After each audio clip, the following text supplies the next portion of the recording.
Daylight, my MVVs, welcome. It is indeed survival, not bravery, that makes a man climb a thorny tree. Yes, so it is survival because if you want to look at this event, you find out that Oletitok had always known what she was up against and where she was going to. Okay. We got a report right now, yet again, that, Oletik allegedly cried her eyes out. Like she cried profusely as Ooni of Ife decided to spend all his time with Queen Naomi in the royal manor, not caring about the problem on ground. Now, Oletik is in a very desperate place right now, as we are hearing. She wants to hear Ooni of Ife says stay in the palace. Now, because of this, they say that Oletik has, kind of ignited one kind of argument in the palace. There are elders who feel pity for Oletik. Of course, you do know that these are all fathers. And so they probably put themselves in the shoe of, Oletik's dad, that the girl has not necessarily done anything wrong. Those who have done so much wrong in the palace are still there.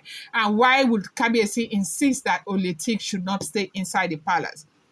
My thing with these elders is that I used to think that, when you are under, when you are a subject to a king, you go by the dictates of the king and you support the king irrespective of anything. But now in Ile-Ife, I'm seeing something that is different. I'm seeing that they always find the slightest opportunity to go out of to not to support the king. Now they said Oletitok is making so much fuss. When Kabiyesi told her that, look, if you are not going to agree to move into the Oloris mansion, Oloris palace, you can take the kids to wherever you want to take them. After all, I bought you a house in Ikoyi, you can take them there. Now, I think when she said that she was not going to move in, that she would take her kids away, she was expecting Kabiyesi to say, no, stay, I'm going to let you stay. But Kabiyesi still insisted because of, right now, where Ooni of Ife is with Olori Naomi. I really think that Oni does not want to come out of that place with Olori Naomi, because I do know that if Naomi decides right now that she's not doing this thing again, I know that Naomi will be gone. I know that will be the end of everything between Ooni of Ife and Queen Naomi. That will be the end. Yes, because let's call a spade now. Naomi has taken so much already. Come on now. She has. The thing is that Naomi has really amended her personal policies. She has adjusted a great deal. We need to give her flower. When she was getting married to this man, she never ever for one had an expectation that, she will be, brought into polygamy. Okay, look at what is happening now with Yul Edochie and May Edochie. The reason why they're having all of this drama is because May Edochie is standing on the fact that she will have nothing to do with polygamy. And that was where Naomi stood. But because people have, everybody think they have an opinion. They have so mesmerized this lady until she has adjusted and she has come. And right now, what do you want to say to her again? Kabiyesi really knows that. Should Naomi, if he does not sit up well, Naomi will go. And that is my biggest fear. Naomi will go. And so, now, when Oletik did not hear Kabiyesi say, okay, I'm going to stay, Kabiyesi now came back and said, if you're not going to stay in the Oloris mansion, you can take your kids to wherever you want to take the kids to. There is no problem. Now, they say Oletik is saying that she's not going anywhere. She will stay in that place. Now, where she is in the palace is very uncomfortable because it was when she came in for the welcome party that they ushered her into that place. They did not give her that place to stay. They gave her the place to just settle in so that they can finish the welcome party so she can move her things to a comfortable place, which is the Olori quarters. And she declined that she is not going to do that. So while she is in the palace, she's feeling that Kabiyesi will leave everything that he has got to do to face her problems, to deal with her problems. But they said when Nami got into the palace and Kabiyesi left everything, abandoned everything, and went straight to the royal manor to stay with Olori Naomi. Hey, they said Oleti cried and cried and cried and cried.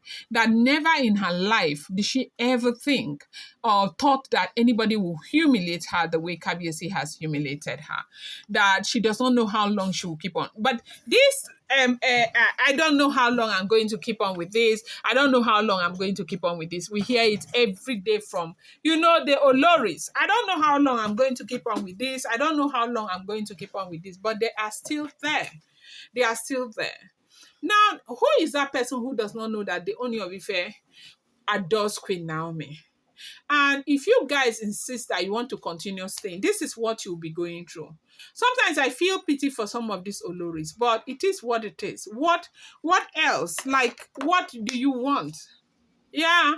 The man is in love. He loves his wife, Olori Naomi. He wants to please the woman. That is how it is. Now, this should serve as a deterrent to a lot of young women who are out there. You will not go and look for your own husband. You'll be pushing yourself to another person's husband. Sometimes these men can even say to you that, look, my wife is so problematic. My wife is this, my wife is that. You listen to what they are saying. You carry yourself and you go and choke inside that place. It's to your own detriment because most often than not, you see this man going back to the same woman they told you before was very, very problematic. Now, you'll be treated as if you are one stupid person that doesn't even know what you're doing because at the end of the day, they will use you to settle their scores. And this is exactly what is happening under the circumstances. They say Kabiyesi just left everything, left Oletitok, left the other Oloris who were there waiting for him. Oh, that they were there, they sat down there waiting for him while Oletitok was in one corner with her babies crying, making her own wahala that side. Kabiyesi entered the royal manor. And they say when Kabiyesi entered the royal manor, Kabiyesi did not come out of that royal manor till, like they say, the man stayed in that royal manor, something that Kabiyesi will never do. That Kabiyesi stayed in that royal manor till the next day. It was the next morning that Kabiyesi went back to his own chamber. He stayed there with Olori Naomi. And they say Oloti cried and cried and cried and cried. Me, I said that one thing that wise people do in this world is that you must learn how to accept the things that you cannot change. Look at Dr. Elizabeth. Who will say Dr. Elizabeth is not happy? Dr. Lizzie is happy. Why is she happy? She is happy because she decided to accept what she couldn't change and she's living her life. This man loves Olori Naomi. You guys knew you agreed to marry him. You have agreed. It is your load. Biko, carry it and stop giving people plenty wahala. Now, if this information is true, this is what we are hearing. I'm going to bring you more update. I appreciate you so much. Thank you.